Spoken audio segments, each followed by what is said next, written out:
YouTube, welcome back to my channel, So Fast I Young.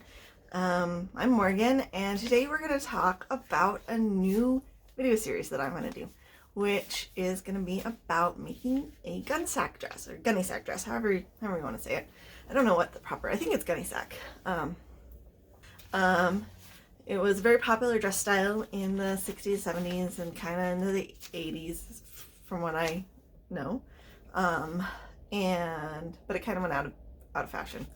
I'm absolutely in love with these dresses. I have been looking for years for ones that I could wear. Like back when I was a teen, when I was like 14 actually, I really wanted one, but I could never find one. And it just really became apparent that they never made them in any sort of plus size manner. So I have decided that I am going to take this vintage pattern. It's not an official Gunne Sax one, but it is the same sort of similar style, has the same sort of styles, lines that they are known for. And I'm going to make myself I'm going to basically remake this pattern in my size.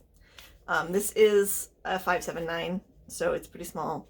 I'm going to use it mostly as a reference point. The pattern was already cut in at least some of the pieces and whatnot, but I think it's going to be fine. I'm pretty sure everything is there. I do need to double check the length on the skirt, but otherwise I'm pretty sure everything's going to be good. And the ruffle is really big, so so yeah, this is going to be my reference point. I'm going to be making look A. We'll talk about that a little bit more. And so this is really just an introductory video. I'm going to talk to you a little bit about the pattern pieces, a little bit about what I'm planning to do. This is going to be a series of videos. It's not just going to be one. I'm going to show you the fabrics that I'm going to use. So my plan is to kind of go through how I'm altering the pattern, probably in sections to keep them small. So like I'm going to focus on the bottom. I'm going to focus on the bodice, and then I'll focus on the sleeve and some other stuff, and then probably the skirt, and then I'll do like a build video and like a final finish video at some point. So that's the rough plan. And we'll see if that's how many videos it actually ends up being, or if we added a few more in there or not. And this is going to be spread out, so there will be other videos in between. It's not going to be like a continuous series, so I'll kind of mix it up. But yeah, so first we're going to start with taking a look at the pattern and the fabric that I bought for this. Look at this mess on my cutting table. Okay, so this is the pattern that I'm going to be working with. It is a McCall's pattern from, oh, I don't know exactly when, sometime in the 70s. This was 1974. Sure. So this is a combination size juniors 579. That is very far off from my size, obviously. So I want to make dress A. It's a really cute pattern though. I really like it. I very much enjoy kind of like the use of lace, which is what I'm going to do. So let's show you the fabric that I have. So this is the fabric that I have. I got this actually on clearance at Joann's. It's really wide. This is actually 108 wide. It's like a double wide. So I have a smaller amount than the pattern recommends, but because of how wide it is, I think it's going to be plenty for this pattern. The big thing is the skirt pieces are going to be, especially once I finish altering them, they're going to be fairly wide, like skirt pieces, because it is a fairly full skirt, and then it also has the ruffle on the bottom. So those are the things. This is the part that's going to take up the most fabric, but there's not a directionality necessarily to this. The pattern goes both ways, so I will be able to do a lot to conserve and figure out how to make it fit. So we'll talk about that a little bit more. I also have this lovely bit of lace that I ended up getting. So this, I haven't quite exactly decided, because I really wanted the sleeves to be lace. So I'm trying to decide if the lace here and the sleeves is too much, and then this back, like, I'm trying to decide where exactly I'm going to put the lace. That's basically what it comes down to. In this one, the lace is here and here. I like that. The sleeve kind of separates it, breaks it up. It is nice. But there was something, for some reason, I really, in my brain, envisioned seeing a lace sleeve. So we'll see if that's what I end up doing. That's down the line after I kind of get this pattern figured out. I do also have a little hunk of this gold stuff, which might go under the lace at the sleeves, or I might just use it as a facing. I don't know. This wasn't something I bought. It was more something a friend gave me afterwards, and it happened to be like the right color match. So I've just stuck it in my theoretical possible fabric piles. Then I have a really long zipper for the back and invisible zippers, which you don't have to use. In the pattern, it's actually just regular zippers, but I did get invisible zippers to possibly use in the sleeves, because these sleeves do zip closed down here, so they're nice and fitted. You open them, you just unzip them to, you know, get your hand in, and then you zip them closed so that they look all pretty. I thought maybe invisible zippers would be nice. Once I realized that I didn't actually need to do that, I'm like, oh, maybe I'll just save these for another project and buy some short zippers to do these. Again, down the line, right now we're focusing on the pattern, and so the alterations thereof.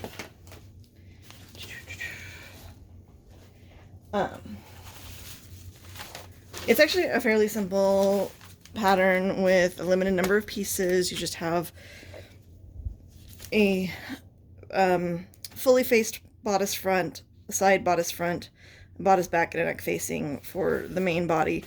The bell sleeve, the little cuff. These ones are for the other version. There's a little belt. There's these two skirt panels that get double cut, I believe. I mean, obviously they have to cut two. Yeah, it's just cut two. I wanted to make sure it wasn't like cut four or something. A belt and a ruffle. So what I'm going to need to do is I'm going to need to take my measurements, and I'm going to need to spend time measuring this pattern and figuring out what I need to do to adjust it. There's a couple of different ways I can do this. I can work with the pattern as it is, and do kind of like cut it, like I said, make a copy of it, cut it, add here and there where I need the space, where I need to add inches. I could also, that gets a little more complicated when we get to like the arms and the skirt, things that are not fitted. I would have to figure out exactly how much I'm adding to them to make the ease work. Other option would be to take a sloper block and in my size and basically use these pattern pieces as a reference to redraft the pattern using a sloper block. So I probably am going to do a mix of methods, honestly. I think that there are some pieces of this, like the cuff of this sleeve, it's literally going to be faster for me to just take the measurements of my arm and adjust this pattern straight from here.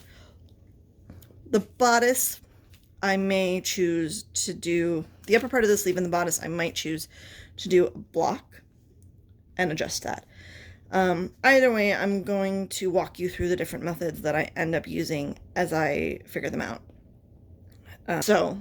Which is nice. It's gonna show you a couple different methods on how we're gonna work with this, and I think that it's gonna be the way that I am gonna get the best fit out of this. So very exciting. Very, very excited to do this. So when I start a project, particularly something like this where I am trying to capture a certain vision, I really like to take a minute or 10 and make a little drawing of what I'm going to do. So here's that. You get some sewing, some drawing ASMR, and me rambling a little bit about some of the aspects of Gunne Sax dresses that I love.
a lot of the details in this dress, and I feel like some of it is stuff that you just don't see nowadays, but a lot of it is the stuff that is like the Gunne Sax style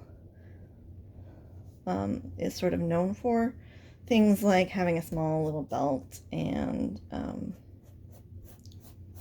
kind of the ruffles and whatnot that we're going with in the fullness of these things.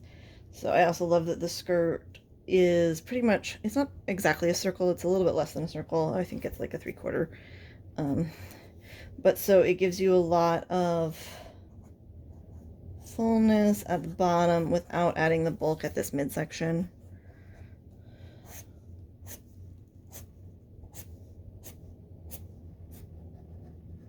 Which is nice. And I've got some lovely trims and stuff too that I want to really work with so that we get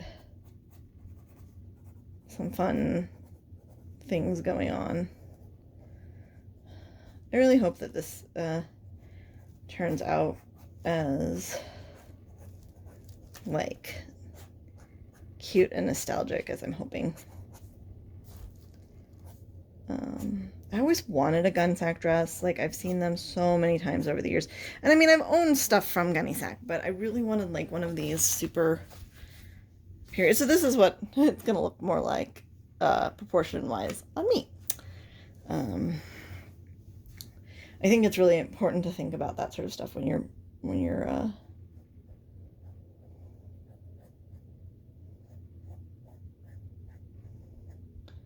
you know, like how are the proportions going to end up working out? What proportions might I want to adjust so that it looks better for my body too? You know, because like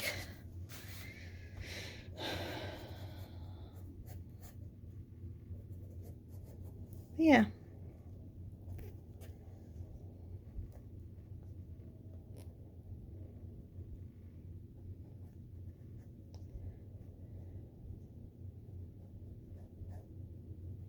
Let's see, what's a very 70s hairstyle?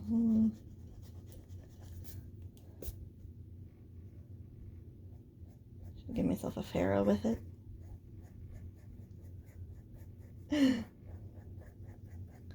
Super flip out, you know.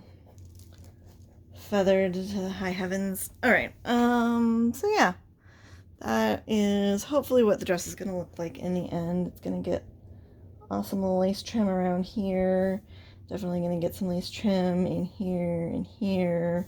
There's going to be lace trim along here. Sometimes I find it helpful to like do a drawing and sort of have an idea of what I want. And this is where I can start thinking about, okay, so if I make this sleeve lace and the calico, do I want to, instead of having this be lace, do I want these side panels to be covered in lace?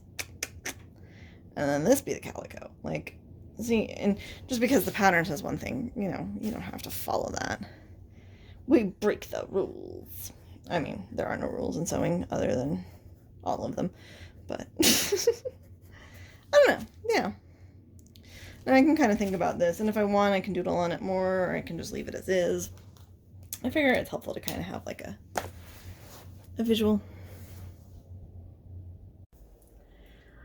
Thank you so much for tuning in and watching my little short video about the beginning of this project and this series. I hope you want to come back and see how I go from this tiny little 579 pattern to a like a 20, well, I wear an 1820 in real life, but it would be like probably a 22, 24 pattern that I'm going to be turning it into.